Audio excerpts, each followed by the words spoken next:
Hello, and thank you for tuning in again live. Today is Monday, January 22nd. It is 12 o'clock noon, and you are currently watching the Skill Building Monday drawing group hosted by me, Jason Leeser. And if this is working for you, please drop us a comment, hit that like button, let us know in the chat, and please tag a friend who loves tattoos. Maybe it's someone trying to get their first tattoo or someone that wants to become a tattoo artist. Maybe it's someone that just likes art. Tag everyone that you know that you think might be interested in this show and help us get the word out. And welcome to Guy Aitchison's Reinventing the Tattoo Community, where tattooers, apprentices, collectors, and the curious are encouraged to join in these live streams, real world events, to share and inspire and ultimately create better art and tattoos together. We beam out nearly every day, and with your help, have evolved into a quality network of amazing live and on demand tattoo and art shows that have all been receiving rave reviews. You can find Reinventing the Tattoo in both of the app stores, the Apple App Store and the Google Play Store, as well as the Reinventing the Tattoo YouTube channel, the Reinventing the Tattoo Roku channel, which has 12 to 15 different episodes going at any given time, 24 hours a day, 7 days a week, as well as all of the major podcast directories such as Apple and Spotify. Or you can do what most people do and just open up your browser and do a quick search for Reinventing the Tattoo, and you'll find it all, except for the book, which is still currently out of print. But no matter where you are watching live or on demand, you can always get the latest, most up-to-date information, all available at www.reinventingthetattoo.com. You can try it out for free. We have 3 different options. You do not have to subscribe right away. The 3 options are: first, a sample webinar from the Reinventing the Tattoo canon. Second option is to get some free advice from Guy Aitchison about your unique goals. And the third is a comprehensive tattoo history course from Jay Brown, which, if you are a fellow tattoo history nerd such as myself, then you will absolutely love that course. Trust me, it is absolutely worth it. Incredible amount of knowledge located in the tattoo history course. At reinventingthetattoo.com, you can also find a full event schedule with full weekly and special event live stream details, which does include details for this show. Should you decide that you want to jump on and maybe join us one day, you can find a link in our calendar to join the live event from there. At reinventingthetattoo.com, you can also find access to our Reinventing 24/7 channel, which is a lot like our Roku channel. It's got 13 different episodes playing 24 hours a day, 7 days a week. And you can also find a host of professional development courses from over 20 world-class tattoo artists. This includes things like Bob Tyrell's Skull Seminar, Andre Malcolm's Koi Seminar, BJ Bett's 3-hour lettering guide, all available at reinventingthetattoo.com. Once again, if this is working for you, please let us know in the comments and in the chat, and please tag a friend who loves tattoos. We have a number of weekly staple shows that we always encourage people to tune into. Starting off the week at 9 a.m. on Mondays, we have Drawing for Tattooers with James Wisdom, where we discuss basic drawing techniques and strategies to help us get back to our roots of being a fine artist in this field. It covers a whole bunch of different topics. Earlier today, we talked about perspective and foreshortening, but it could be any number of things, such as breaking things down into simple shapes, starting off with your basics and building from there. Once again, that is Monday mornings at 9 a.m., Drawing for Tattooers with James Wisdom. Following that, on Mondays at 12 noon, we have the Skill Building Monday Drawing Group, which you are currently watching with me, Jason Leeser, where we go through and discuss a whole bunch of different topics pertaining to being a tattoo artist, working in the field. Maybe it's travel plans. Sometimes it's convention coverage. We discuss a whole bunch of different stuff here on Skill Building Monday, but it all ties together with building up your skill set. Following Skill Building Monday with me at noon on Mondays, at 9 p.m., we have a subscribers exclusive drawing group with Sandy McAndrew from the Reinventing the Tattoo Network. Now, this is only available if you have a Reinventing the Tattoo Evolution or Reinventing the Tattoo Canon subscription. Trust me when I say, coming from personal experience, the Monday evening drawing groups alone are worth the cost of that subscription. You can see a notable difference in the work that I'm putting out now from when I first started with Reinventing the Tattoo. And the longer you stick with it, the better you're going to get. Each week, we cover a different topic in the Reinventing the Tattoo canon. But once again, you will only have access to the 9 p.m. drawing group with Sandy McAndrew if you have a Reinventing the Tattoo canon or evolution subscription. Following Monday sessions on Tuesdays at 11 a.m., we have the Tattoo Weekly with Gabe Ripley, Lauren Gregory, and Jake Meeks from the Fireside Tattoo Network, where we go through and we discuss current events in the tattoo industry. Maybe it's new laws and regulations being passed. Maybe it's new technology coming out. Maybe it's AI and how to utilize AI. There's all different topics being discussed, and that is the Tattoo Weekly with Gabe Ripley, Lauren Gregory, and Jake Meeks at 11 a.m. on Tuesdays. Following that, on Wednesdays at 12 noon, we have the Tattoo Now show with Gabe Ripley, where we go through and we discuss a lot more of the business aspects in tattooing, whether it's advertising or getting travel visas, or maybe it's marketing, maybe it's budgeting, maybe it's talking about, taxes. Ooh, taxes. No one likes talking about taxes. Um, all of that and a lot more. A lot of the business side of tattooing is discussed. That's Wednesdays at 12 noon, the Tattoo Now show with Gabe Ripley. And capping off the week on Thursdays at 6 p.m., we have the Tattoo Collecting 101 podcast with Fawn Baker, where we get to go through and discuss um, any number of different topics pertaining to collecting tattoos. Maybe it's picking artists, traveling to artists, getting artists to come to you. Any number of different topics get discussed, and that is Tattoo Collecting 101 on Thursdays at 6 p.m. We do have a couple of special events coming up, both on Monday, January 29th. We have Paint Night with Renee Little, January 29th at 6 p.m. Eastern Time. Always a great time to go through and sit down and jam out while painting with a phenomenal painter. Always impressed with Renee's work.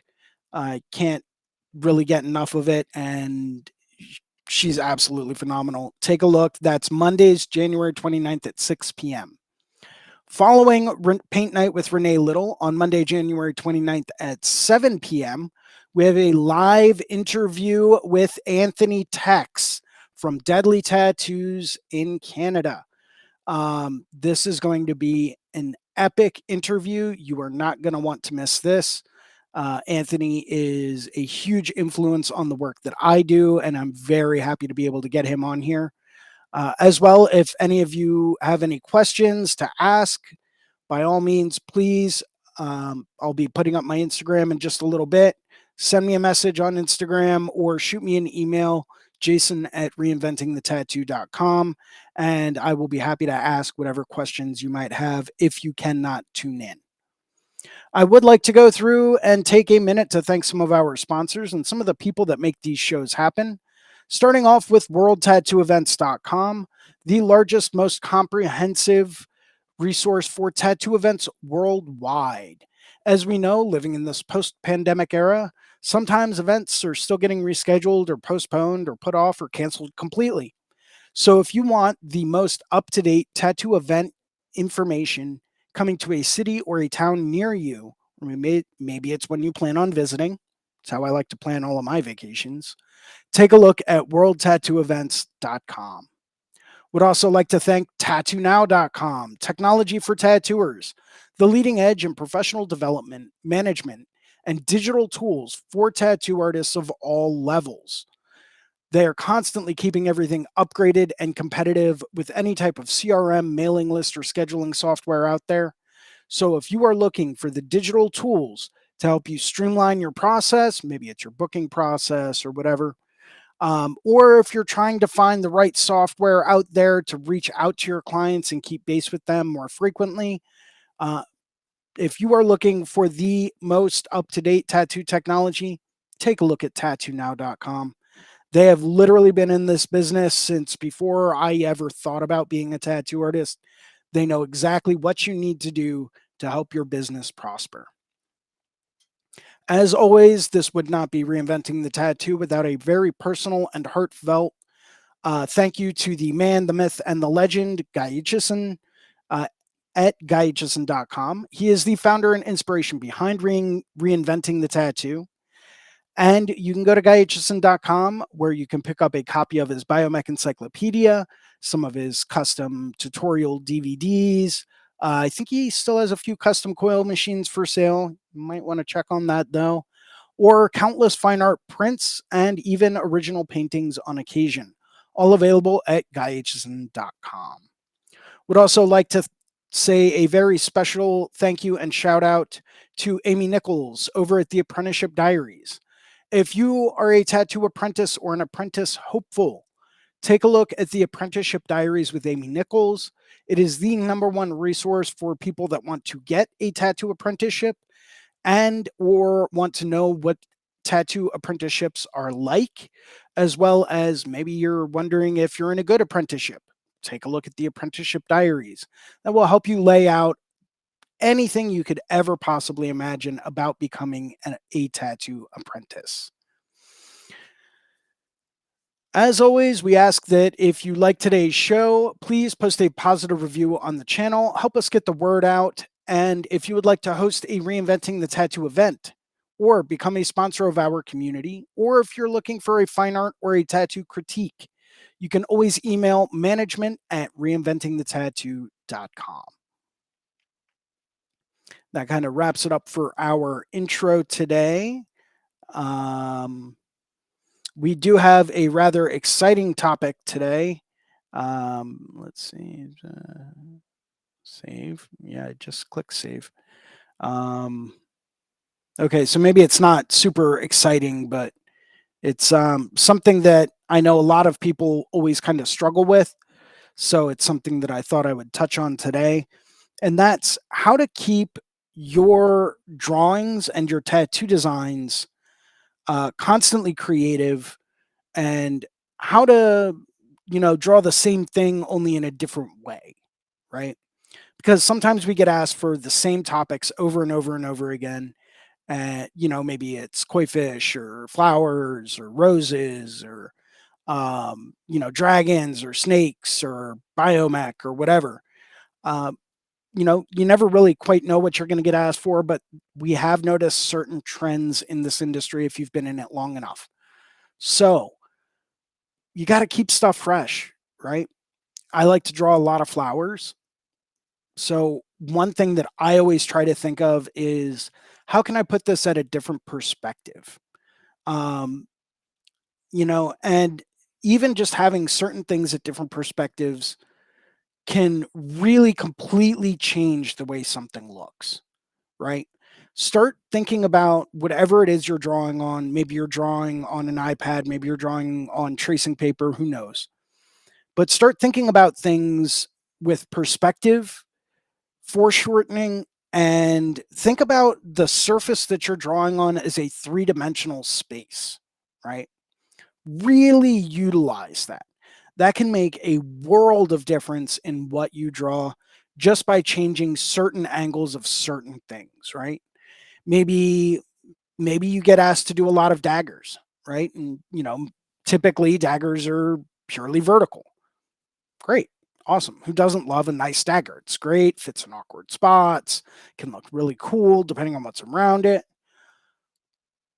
But maybe you want to switch it up a little bit, right? How can you draw a dagger in a different way? Well, change the perspective that you're looking at it, right?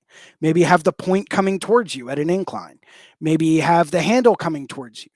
Maybe have it on like a 3/4 axis so you see part of the blade. There's any number of different ways to tweak things to really utilize perspective to really go through and help change things, right?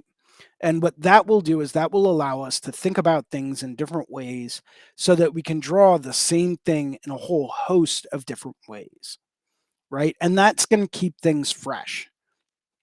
It's going to keep things interesting.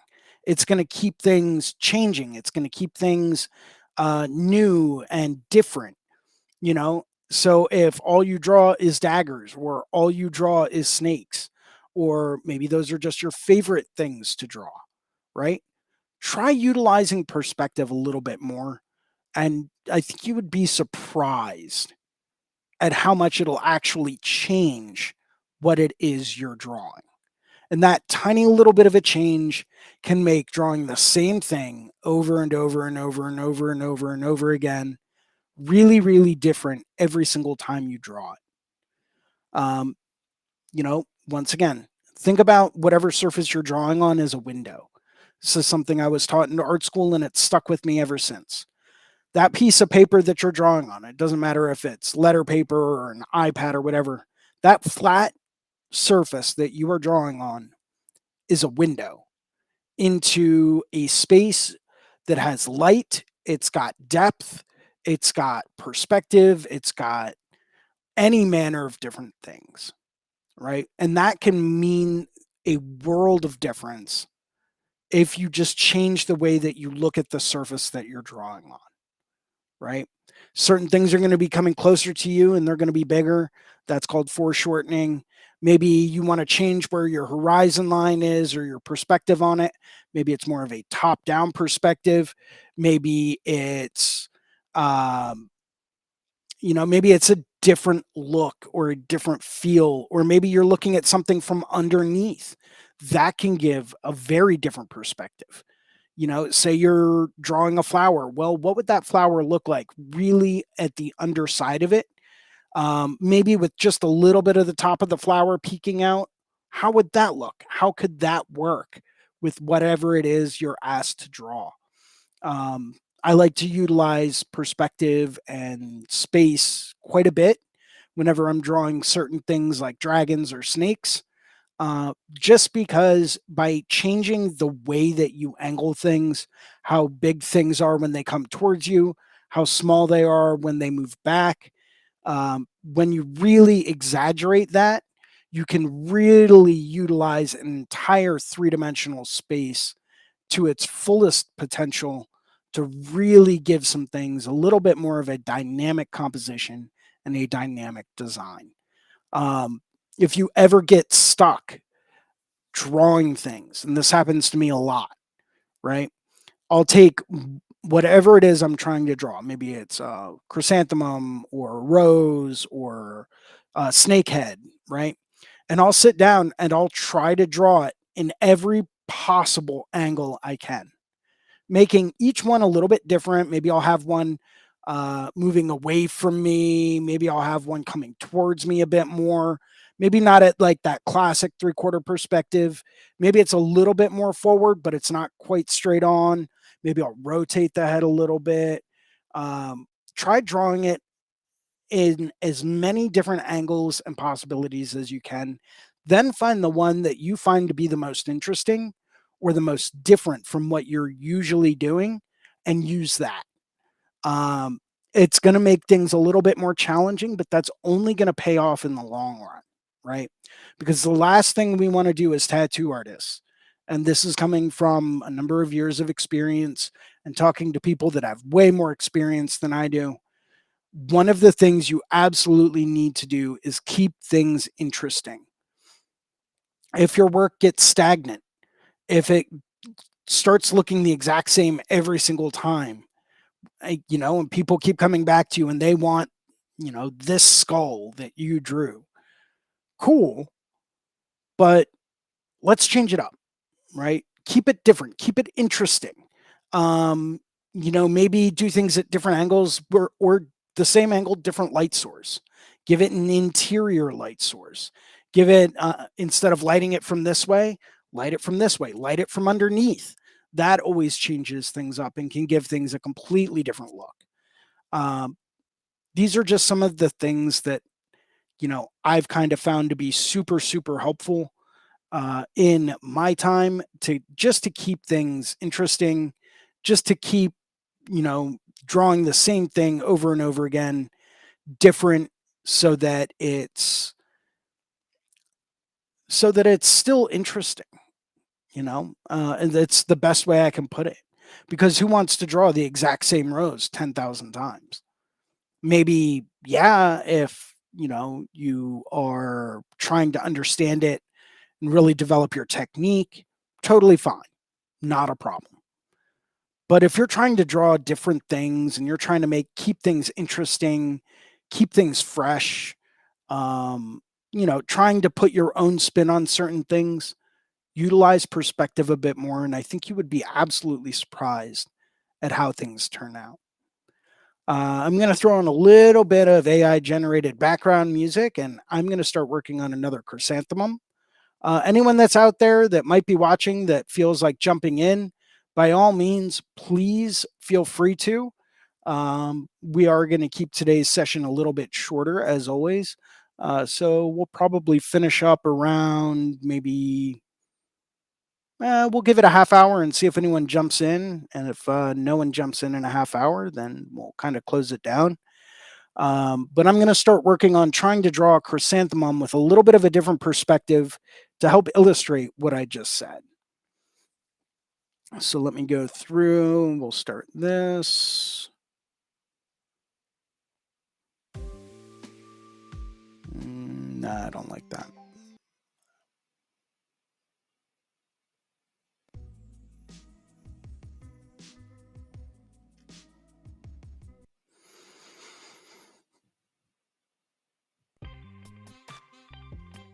There we go, something funky.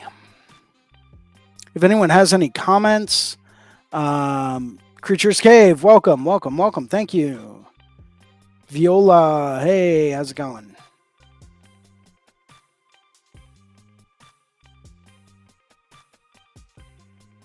And we will set this up so that that's ticking across the bottom of the page. And we'll come back over here in case anyone decides to join. That is going to here. Cool, boom. And perfect example of what I was talking about before. This is a little chrysanthemum sketch done by Damian Robertson up in Canada. Love his work. He's got work very similar to the Tex family. And I swear there's got to be something in the water up in Canada, because most of the Canadian artists I meet are just fantastic. I don't know. It's either that or they're like casting spells or something. I'm not even really quite sure. But they're doing something awesome up there that allows them to be very different and very awesome. So, just looking at this, I'm just taking a quick glance at it. I'm not really going to copy it. Obviously, I'm not going to trace it. I'm going to try to put my own little spin on it. But I do like some of the different things that he's got going on with the petals. And I really like the way that he utilized the space, the three-dimensional space of the paper that he was sketching on. So now that I've got a couple ideas for that, I'm actually going to go through and close that, because I know I can always pull it back up again. And just like last week, I'm going to start out with a couple of basics. Starting off with, maybe a quick sketch of, just like a circle. Just keeping things nice and loose, not really worried about it. In fact, since I have a very specific direction I want this mum to move in, I'm actually going to change where it's located on this little drawing canvas.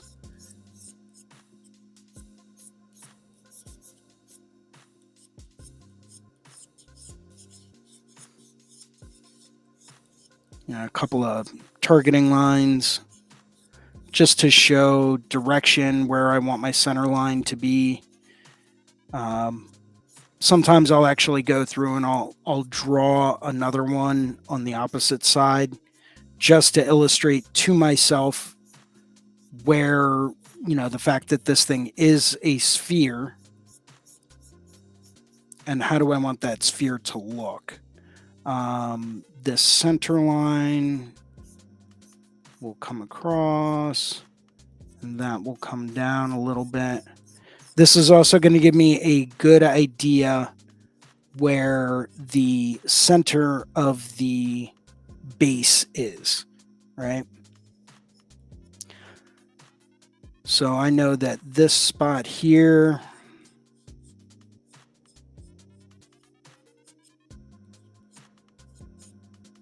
because once again, I want to think about things in 3 dimensions.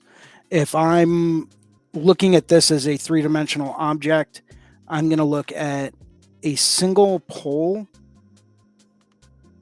or a center line going through the whole thing that's going to be about there, right? Just because I know I want to keep this spherical, and that line's probably a little bit off. I'm probably a little bit off on one of my angles somewhere. So that would be around there. But, I'm not super concerned about it. I'm not super worried about it.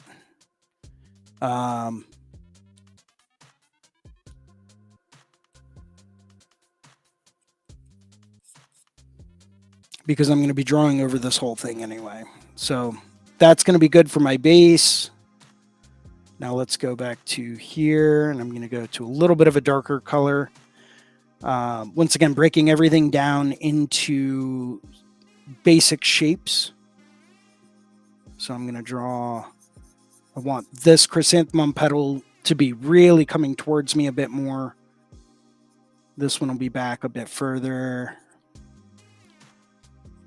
And they're going to get progressively smaller as they move back in space, because I really want to kind of emphasize perspective in what I'm drawing to help keep things different and interesting. Maybe I'll even have like part of one cut off down here. And not for today, but then let's do one there, here, here, here, here.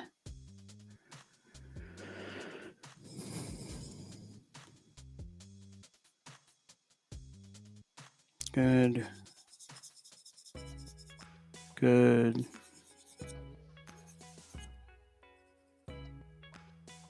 This one would be a bit smaller. This one, good size. I don't want things to get too small, but sometimes they do.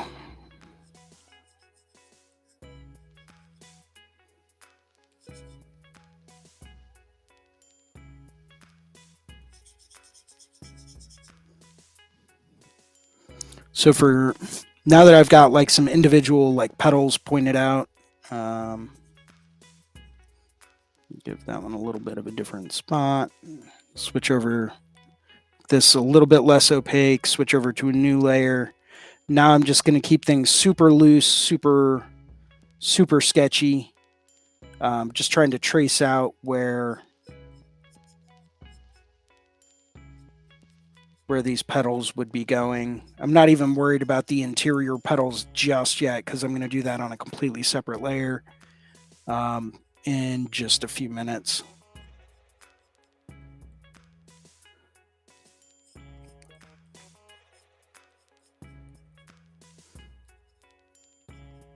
So just like all flowers, well, most flower petals actually come from one centralized point where they meet the stem.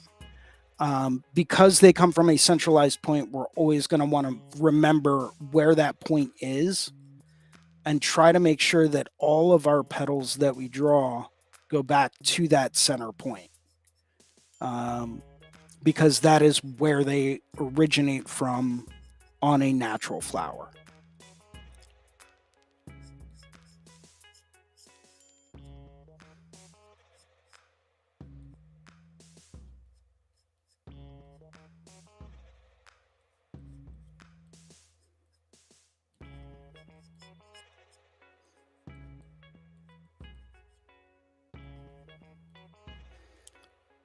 So as you can see, as things are moving backwards in space, they are getting a tiny bit smaller because whatever's coming towards us the most is obviously going to be the bigger shape, the bigger portion of it, just based on the law of foreshortening.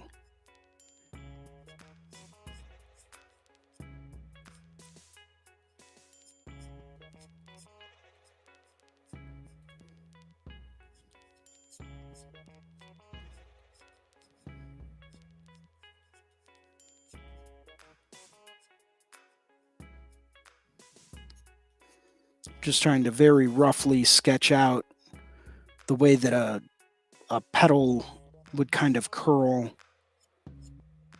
Not really super worried about, adding any details, just keeping it nice and loose and broad. Very, very loose, just basic shapes and basic perspectives and concepts. Not really worried about too much else right now. I'm just trying to get the basics down so that I know any of the details that I add later on, I know that they will look right. Because that is ultimately the key, right? We want things to look right. And any details that we add later on, they're only going to be a benefit. But as long as we have our basic shapes, forms, and flows right, now that one's going to be a bit too big. So that's got to get shrunk down a little bit.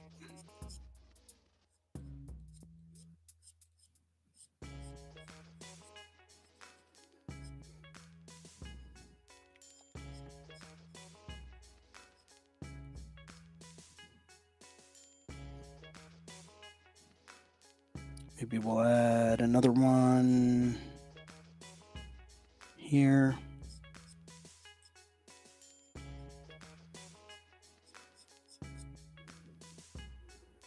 Maybe we'll have one kind of curling in the background.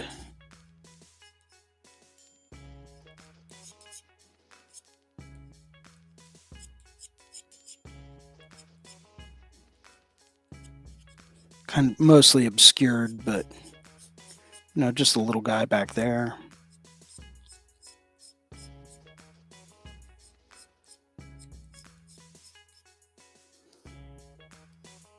Size comparison, I always want to make sure and double check that, I've got a pretty good representation of how close things are coming to me and then how big they are further away. So I want to constantly go back and reference my closest petal, which is this guy. And how big is that by comparison to these other guys in the background? Because I can't make these background guys, ones moving further away, I can't make those very big at all because they're further back in space and I really want to exaggerate the foreshortening.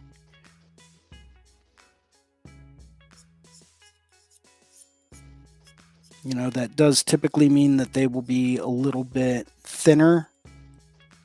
Maybe they will have a little bit more of an exaggerated curl to them.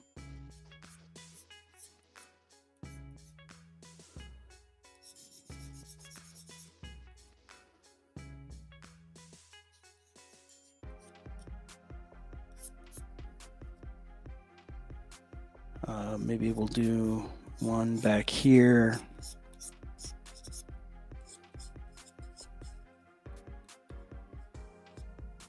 This guy will be curling over just a hair. That'll give it some nice movement.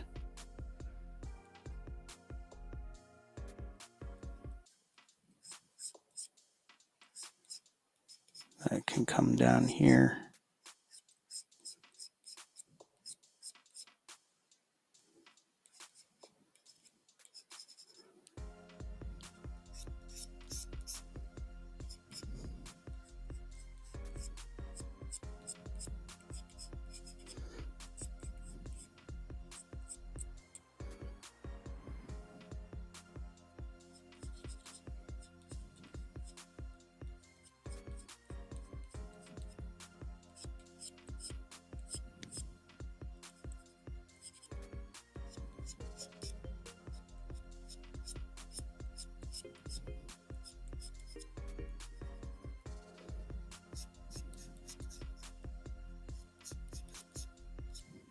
Yeah, just focusing on my basic shapes and basic flow.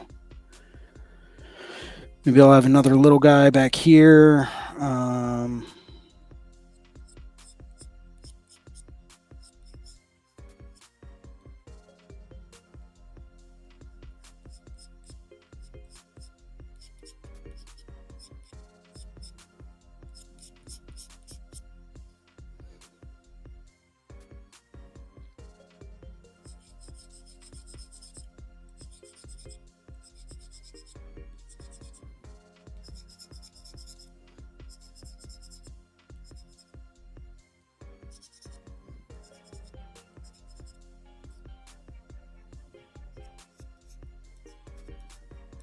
Just drawing in some of these guys, more or less just as placeholders.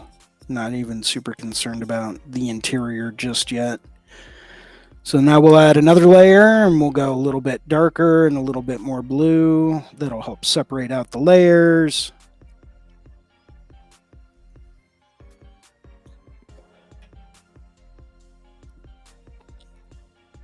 And I'm going to switch over to this guy. This is like secondary rough sketcher that I have.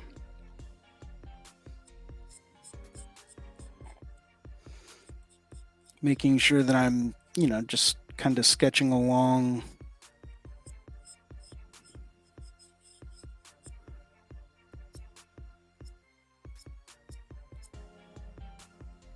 Give that a little bit more prominent top, and then a couple of ridges, center line coming down.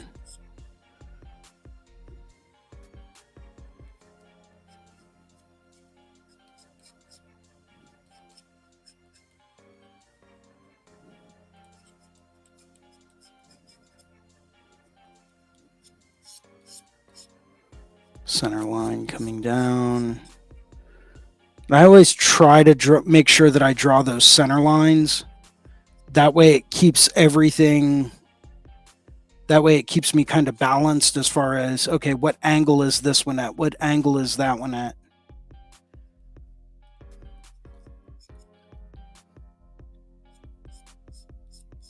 So there's my center line for this guy.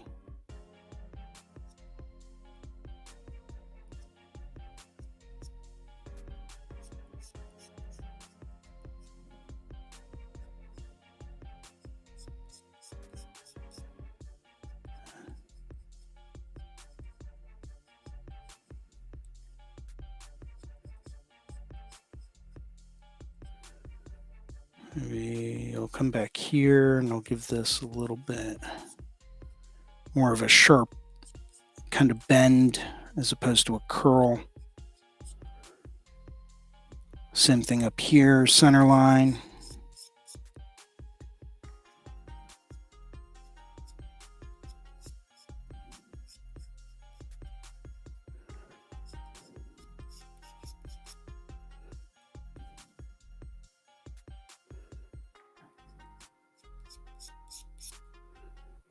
That'll curl around.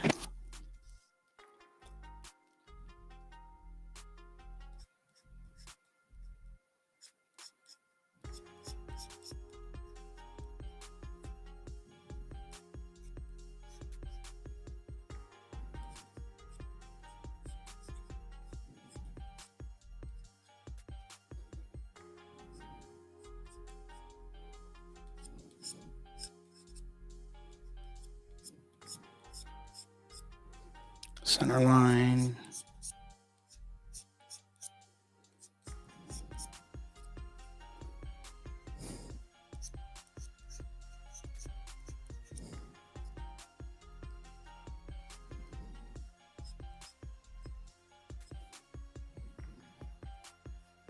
Now, mums do typically tend to get a little confusing just because of how many elements there are. But that's okay. The more you draw them, the easier it becomes to identify what's what. I only found that out after years of drawing them and getting confused. So take it from me, it does get easier.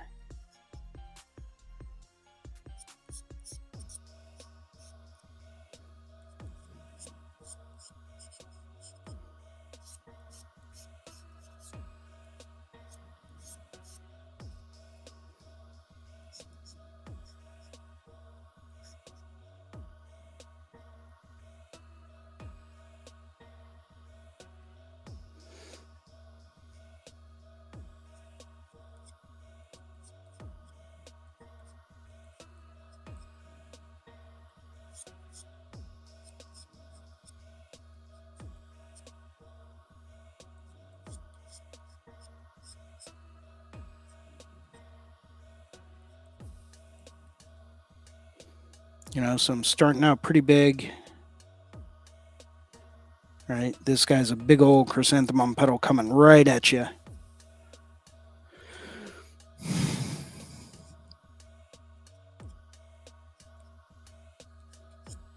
And this is just one of many different ways that you can draw mums. Everyone's got their own little tricks that they like to use. Some people draw them more straight and angular, a little bit more sharper point. Some people tend to have them curl a bit more. Everyone's a little different. We just read this a second ago.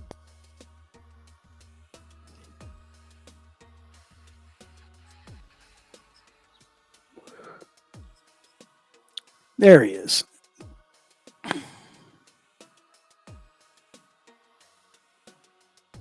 Hey, Brad, what's up?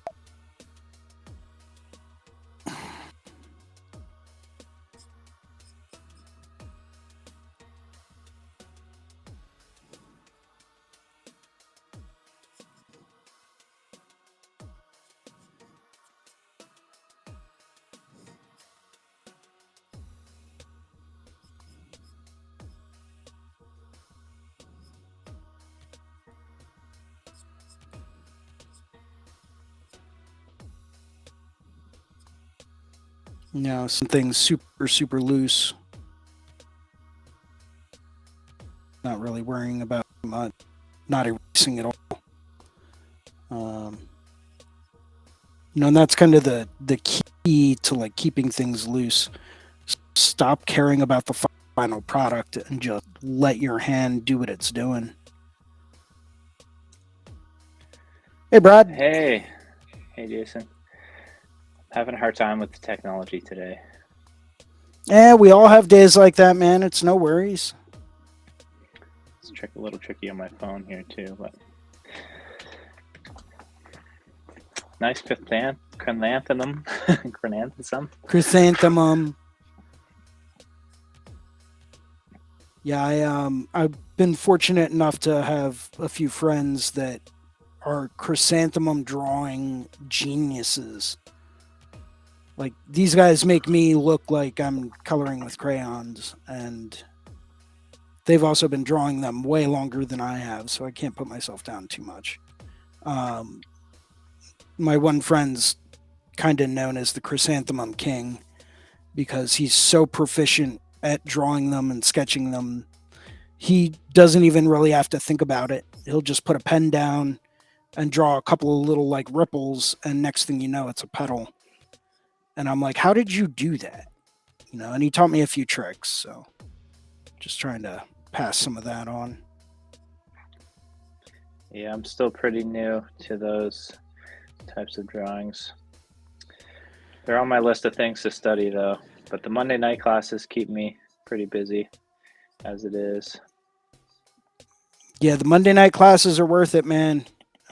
If you look at the stuff I was drawing a few years back, before I joined up with Reinventing the Tattoo, and you look at the stuff I'm doing now, it's not even really comparable. Like, I don't even like to post things that I did years ago just because it's like, oh man, I can do so much better than that now. I don't want people to see this. This is not an accurate representation of the work that I do. That's awesome. Yeah, it's cool because you've already been an artist for I don't know your whole history, but just the fact that you can testimony that you've improved that much after joining the Reinventing group, and after you were already an artist for so long, I'm assuming. Exactly. Well, it's always good to go back through and revisit fundamentals, and I do enjoy doing that quite frequently. It's something I've been trying to do more of this past, since January. It's one of my resolutions is to get back to some of my core fundamentals, and just try to keep things a little bit looser, and just see where things take me, as opposed to having such a strict idea on this is what I want it to look like. You know, um, But when I first joined up with the Reinventing group, I mean, it was like an epiphany all over again. Because years ago, I had a copy of the second edition, um, and like the second like printed book edition, and it was great. And I had like sections highlighted and like That's cool. took notes, and I scribbled notes in the margins. And then I was a fool and lent it to a friend of mine at a different studio, thinking, "Oh yeah, they'll take good care of it," and they didn't, and it got destroyed in a flood. Oh, And yeah, flood inside of a studio. that's rough. Yeah, go figure, right? So I kind of learned my lesson, got myself another copy a few years back, and that's been sitting on a bookshelf behind bulletproof glass. I'll take it out every now and then and wipe it down with a diaper, and gaze upon its cover and then put it right back. But I'm always looking for another copy that I can have so that I can actually scribble notes again. Just because I'm not trying to, like mark up like my pristine one. So I was looking when I first got into the course and stuff. I was looking online to see if I could find a copy, and I didn't find any traces of it on eBay or any used ones. So seem to be pretty sought after. Oh, they're rare nowadays, man. And if you do see them, people are asking ridiculous amounts of money for them. Oh yeah. Yeah. The last time I saw one for sale on eBay, it was going for something like $2,000. That's crazy. When it originally sold for $350. So I feel like I'm like spotlighted on this Zoom call here. I'm like half the screen. Nah, I am too. It's just I can see your flower. I don't see you. Yeah, my I don't think I'm that pretty. If any viewers want to rather see your drawing. Let's do this. Let me get back to. Oh, there you go. There we go. That's a little more balanced. Now you're just picture in picture now, so we can put you up here underneath me. Oh. I still haven't figured out on this format how to flip my camera around either. So I could, that's a tricky one. Not that I need to right now. I'm just working on my Monday night drawing actually. Yeah, what are we covering this week? So it happens to be snakes.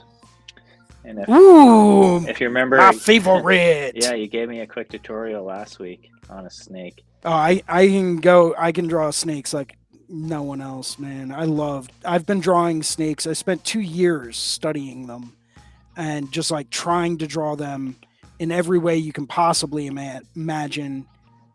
Little tricks on scales and head perspectives and proportions and tricks to really make things look right. Because it's not that I couldn't draw them, but they never looked right.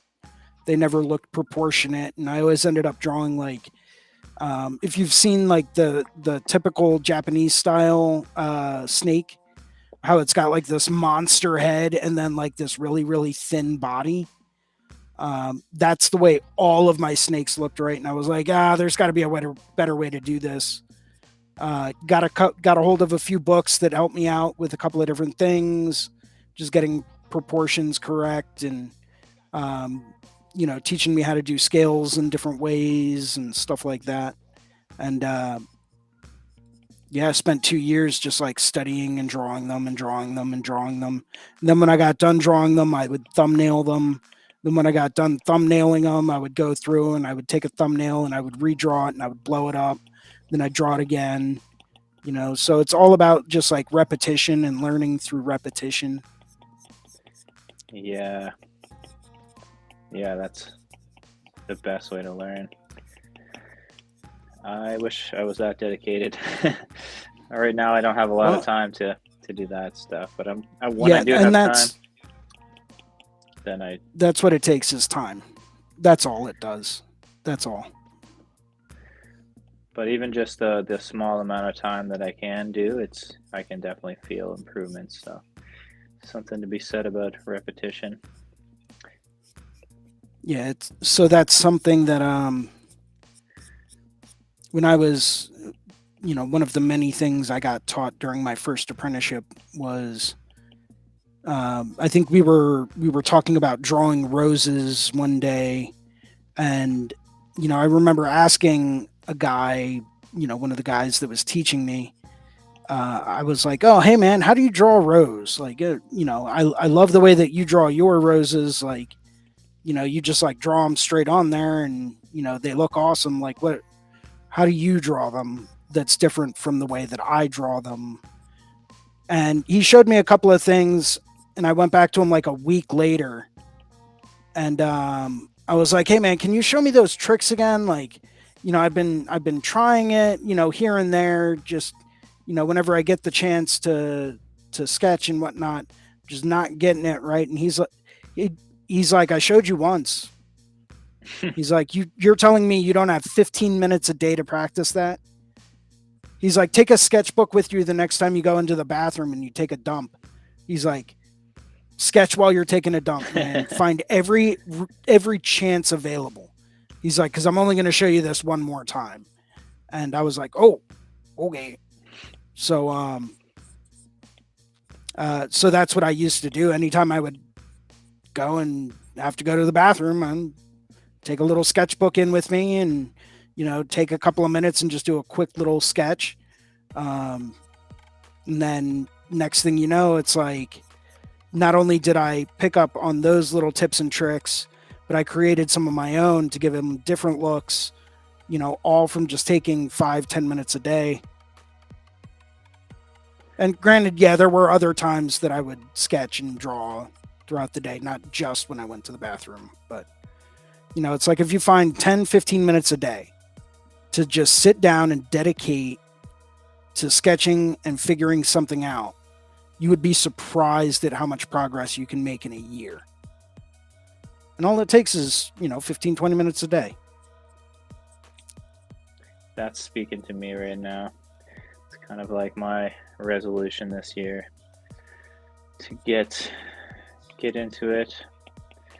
I mean, where I'm at right now is my full-time gig isn't an artist, isn't tattooing, but it's my dream. It's something I've been working on for a couple of years. And dude, you're talking to a guy that worked for 10 years in the IT field, full time, would get done work, go to the studio, and tattoo nights and weekends. So trust me, I get it. I understand where you are coming from very, very well. My dream was always to be a tattoo artist, and I went to college for art. Don't ask me how I ended up working with computers, because I still don't know that. Like, still to this day, it baffles me that I ended up getting offered a job right when the economy went to absolute hell, and next thing you know, I'm like, yeah, this isn't for me. I'm out. Bye. It's good to good to learn different skills, though, I guess. Backups. And well, if it wasn't, hindsight's always 2020.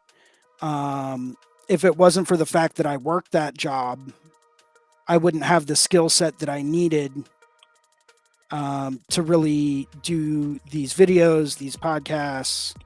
I wouldn't have, the skill set to be completely self-sufficient whenever I do them, to have a 3-camera shoot set up at my house, with a multi-video switcher, know all the back-end technology, know all the audio stuff.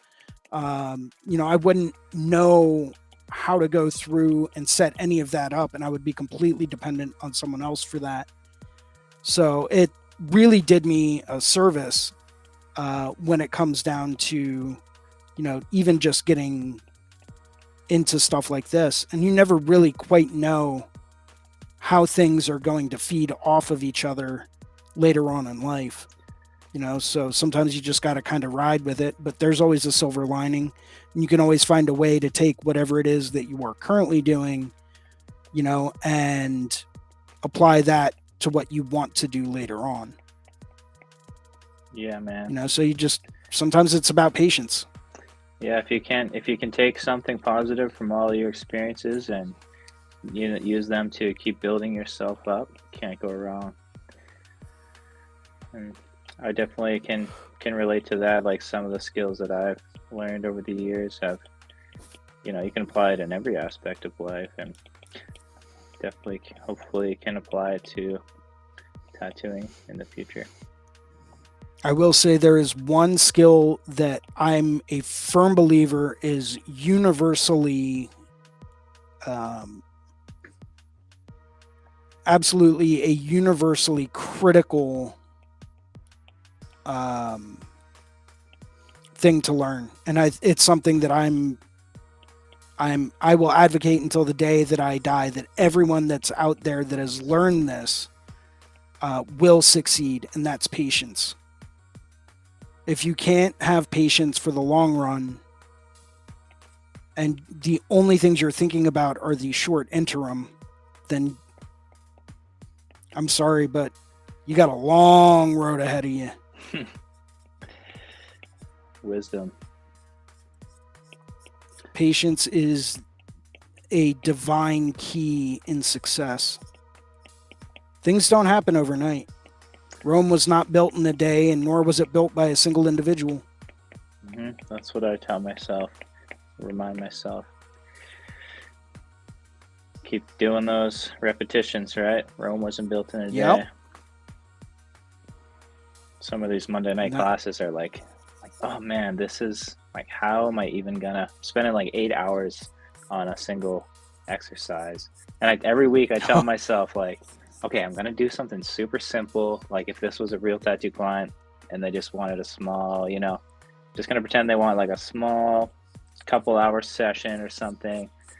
Then I'm like doing like 8 hours on the design. I'm like, why did it get so complicated again? Well, it gets so complicated because you're actually applying what you're learning. Challenging myself too. A lot of it's new. Absolutely. Even the iPad and everything that I'm practicing it's been learning curves. So I'm definitely... Speed comes with time. Definitely getting faster.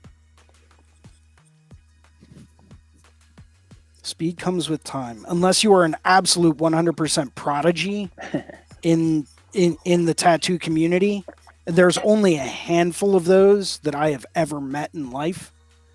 So unless you are an absolute prodigy, yeah, it takes time, it takes practice, and it takes patience.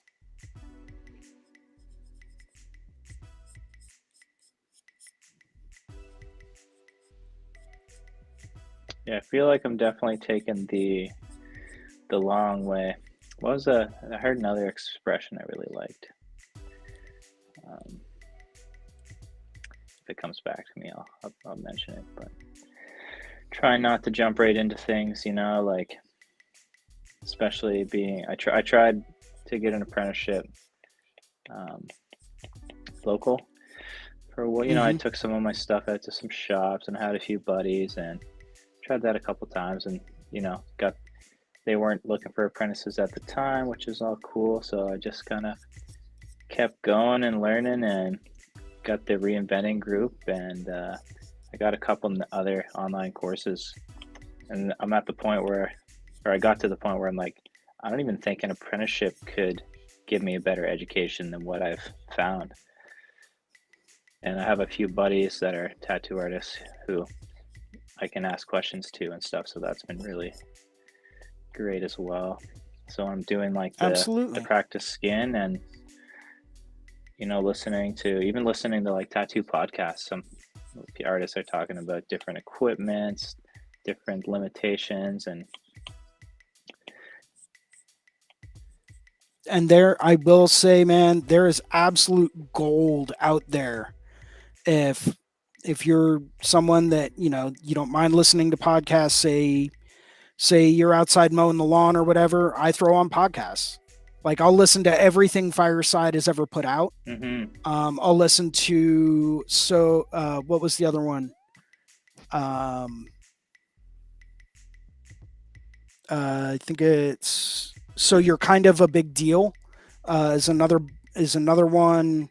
Um, a lot. There are so many different tattoo podcasts that are out there that it's pretty awesome actually.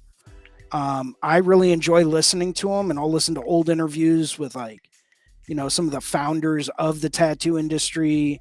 It doesn't matter, man. If it involves tattoos or tattooing in some way, shape, or form, I'll listen to it.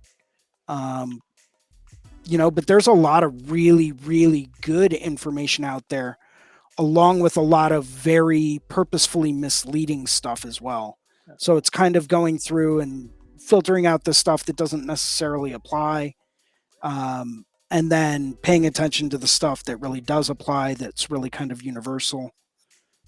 So you got to kind of be careful, but there is a lot of great information that's already out there.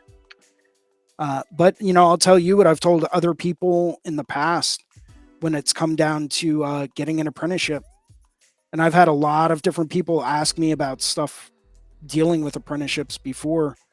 Um, and I always turn around and I ask them a series of questions, just to see where their mindset is at.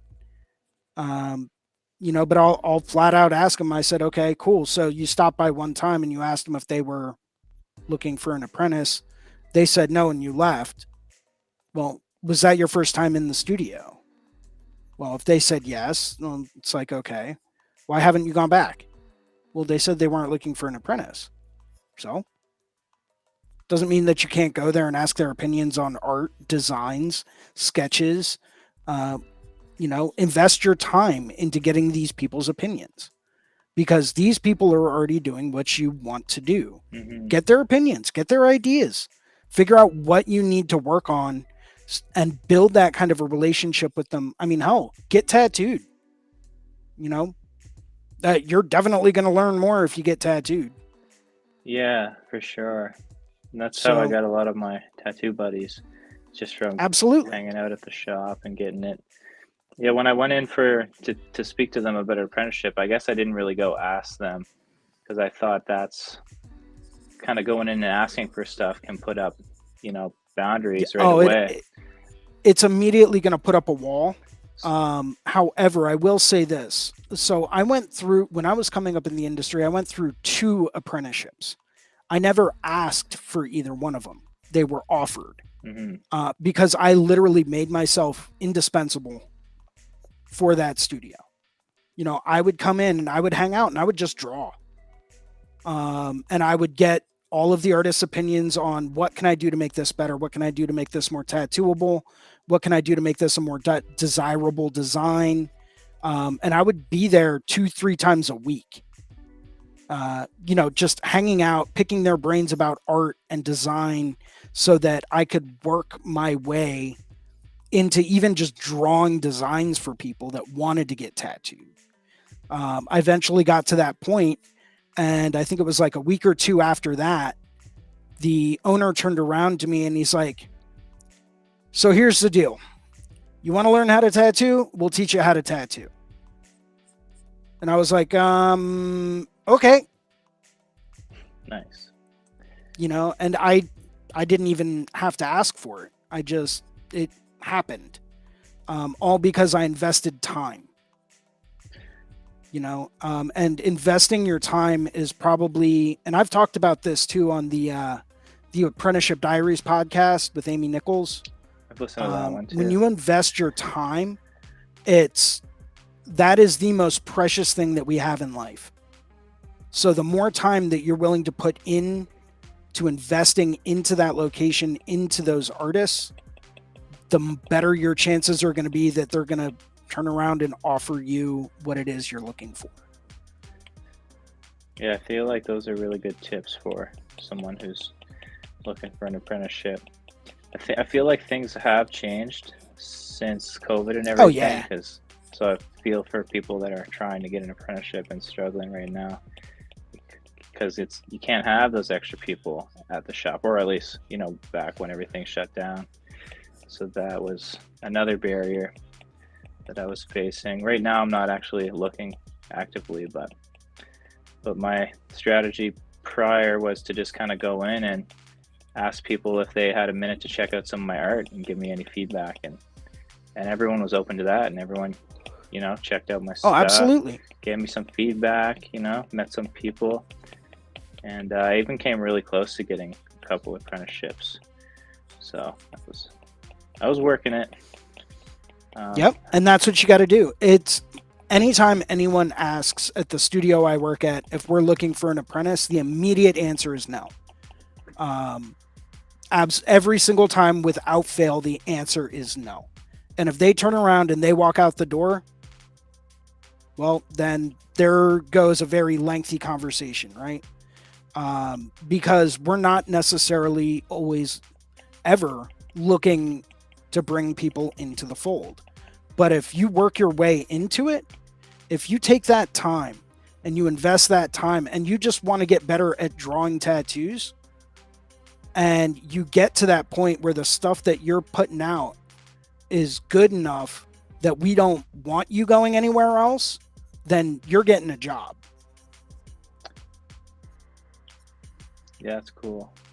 It's a good way to look at it. But it's about persistence. Are you going to stick with it? Are you not going to take no for an answer? That was a big part of it. I had some good tips, and one guy that I went back to a couple of times, I was always bringing in like bigger portfolio pieces, and he said, what would be good, I think, for you is to draw some more flash, like some smaller tattooable designs. That's what shops want to see. I'm like, yeah, that's a really good tip.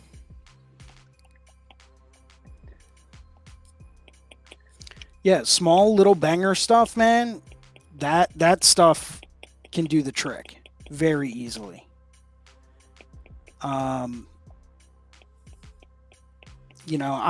I as well started out sketching and drawing like back pieces and torsos and stuff like that. And, I had to be redirected quite a few times with that. They were like, listen, when you start out, you're not going to be drawing back pieces. You're going to be doing like flash, small stuff. And I was like, oh, okay. Yeah, that's the one thing with the Reinventing course that I kind of was like, I mean, it's really awesome challenge on the Monday night classes, but some of them are like back pieces, and I'm like afraid to tell everyone that I'm not really a tattooer. I'm like, guys, can we just do like some small flash? Well, you never know until you try. But at the same time, it can be very intimidating if you're just getting into that. There we go. That's the one I'm looking for. Well, it can be kind of intimidating, but all of the base principles are there, and that's essentially what they want you to do is figure out those base principles. Way better practice for the techniques that they're trying to teach too, like obviously lighting and flow, and it's hard to implement all these special effects on some small like traditional style stuff. Oh, it absolutely is. It's going to be really, really difficult to work small and implement everything because you're working with a much more limited space. And there's only so much you can do in a given area until you're like, oh, well, what if we did this? What if we did that? Or, even exaggerating certain things can really be helpful. Actually, why did I even start inking this? I'm not at that point yet.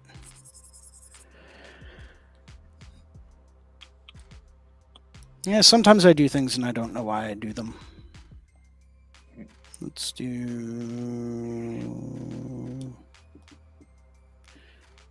Oh, you got some music. Did you have music last week? No, I didn't. I just saw and noticed that the program we use to stream has this like AI music generator. So I thought I'd give that a shot today. and just see how it goes with like a little bit of something in the background. But it's AI generated, so it's all royalty free stuff. Yeah, why not? So we don't have to worry about YouTube shutting us down for copyright infringement, because they will, and they have before. And they have Instagram, YouTube, all of that will shut you down in a heartbeat if they detect any kind of copyrighted music in the background. So this day and age with like broadcasting and stuff like that, kind of have to be a bit more picky with it. You have to make sure that you have the right to use it, or that it's like AI generated.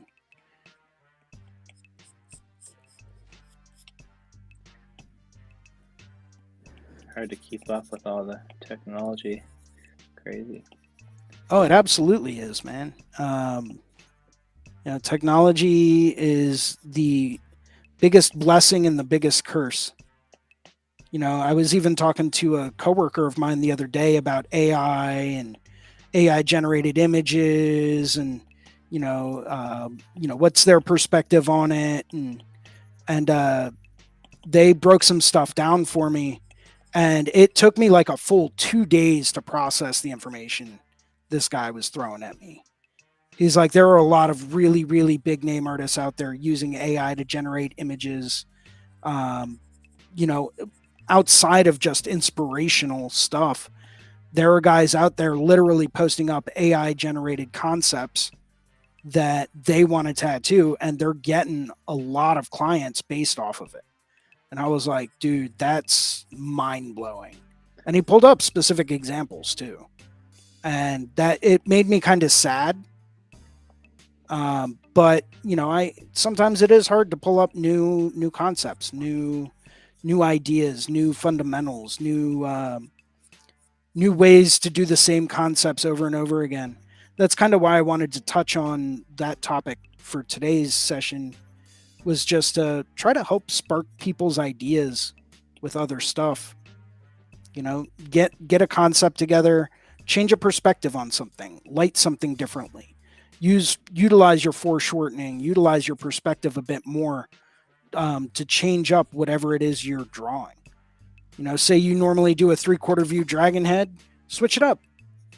You do an under view dragon head, do a top down dragon head, do a top down tiger head. That would be different.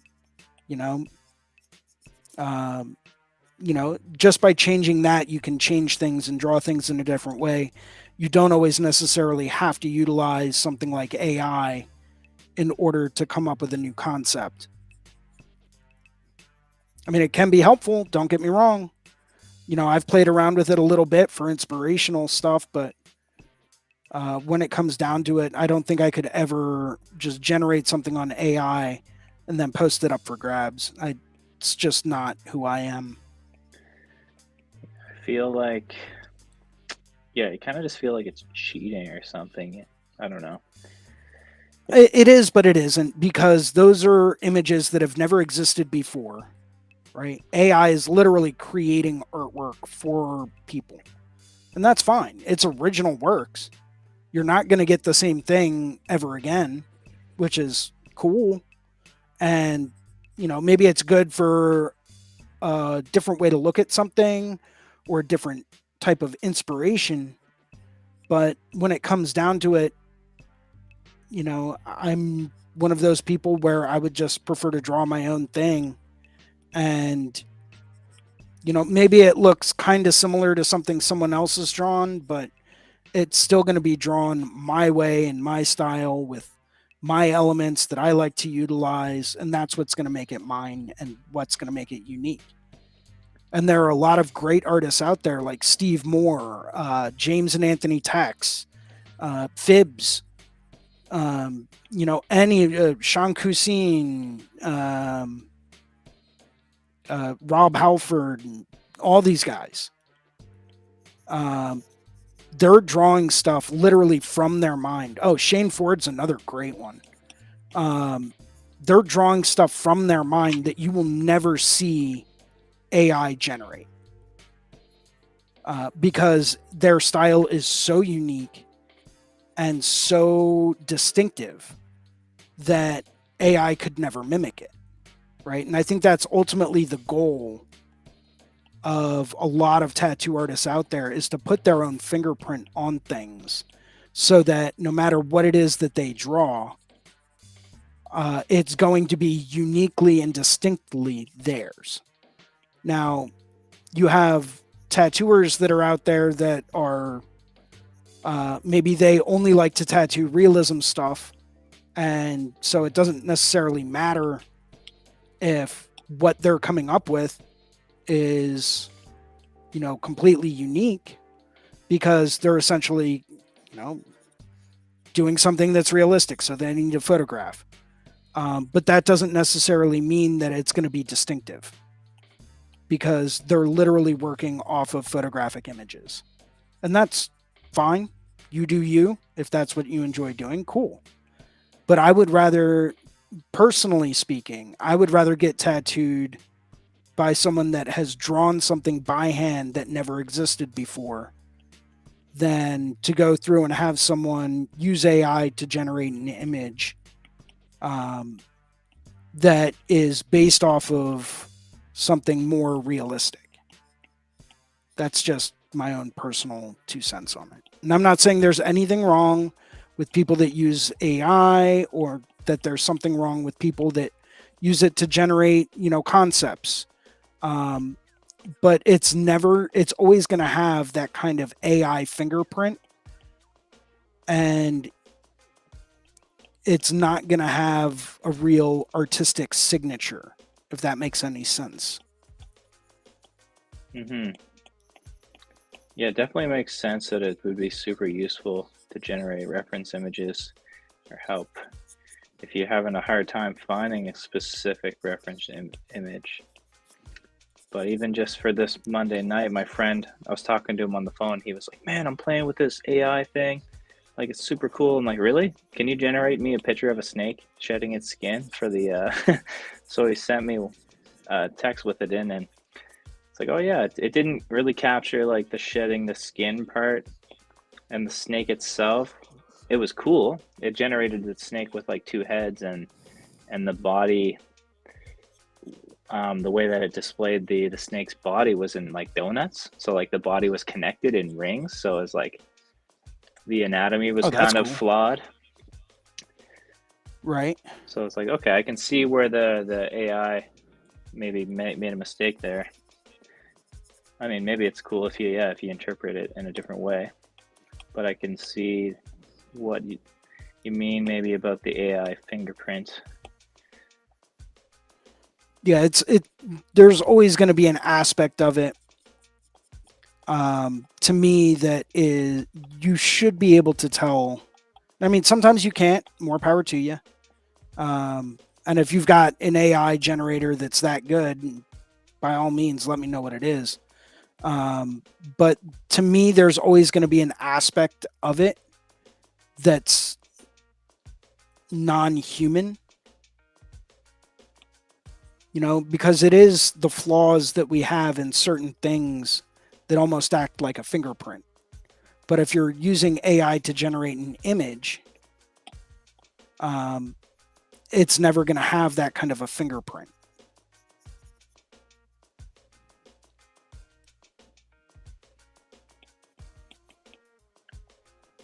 There's like the whole NFT crypto world too, and I can definitely see people just like pumping out AI images and trying to sell them as NFTs, and like the whole absolutely, the whole market gets just like so flooded so quick. Like, yeah. Now, I was never a person that bought into the NFT craze. It just was never something. I understand the need for it in the age of digital artwork, because digital artwork in and of itself is a digital file. Digital files can be reproduced. Digital files can be copied. Digital files can be distributed and then redistributed and then redistributed and then redistributed. So there's no way to really say that you own this one unique piece of one thing, because there's no tangible physical property to the artwork that you're creating.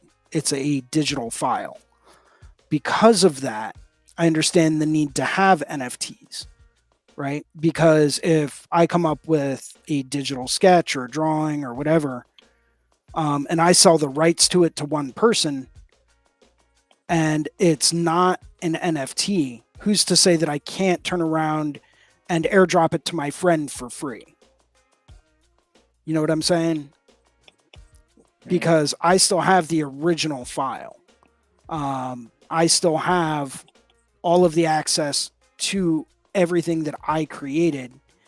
It's not like I'm making an oil painting and I'm selling an oil painting, because there's nothing physical. There's nothing tangible that's there.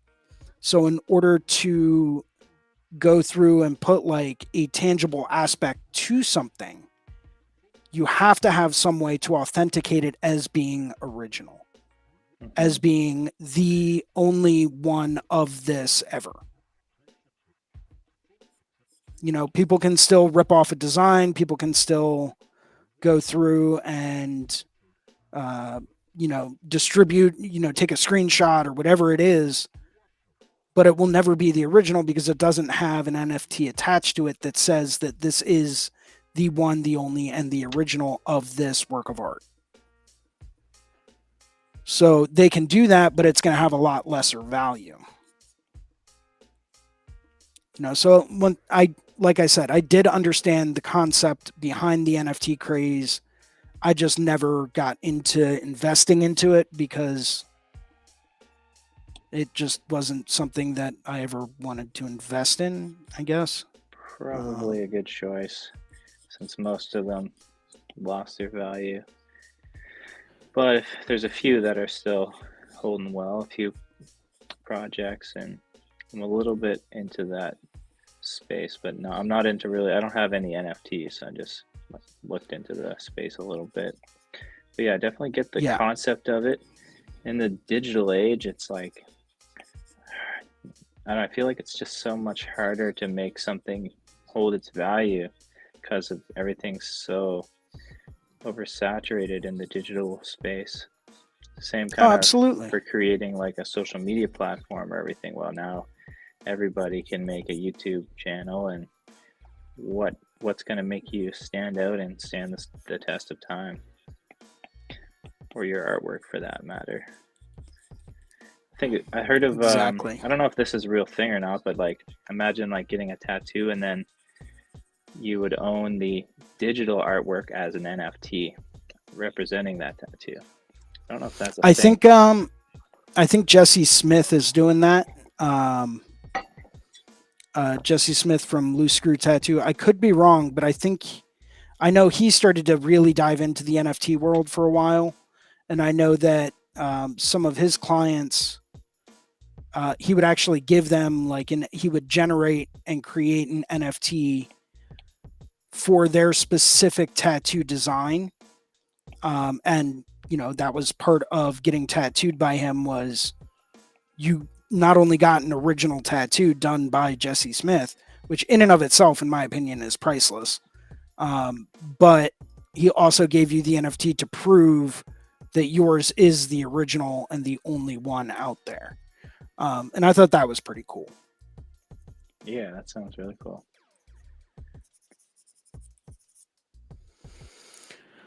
Cool. Well, I'll probably doodle around with this a little bit later on. We are at about that time. Let's see. Brad, thank you very much for joining us. OR Ink Tattoo, thanks. I just saw your comment. Apologize for getting back to you so late there. But I did want to wrap up. So I'm going to go ahead and say au revoir to everyone. Thank you guys very much for tuning in today. It's always a pleasure to have you on. And thank you for watching. As always, keep those hands busy. Keep challenging yourself. Try some different perspectives and things. Keep things interesting. Keep things different. Keep your hands moving. And I will see everyone again for next week, episode 140, here on Skill Building Mondays with Jason Leeser. Thank you very much, everyone, for joining me today. Always appreciated. And catch everyone next week. Thanks, Jason. Take care, everyone.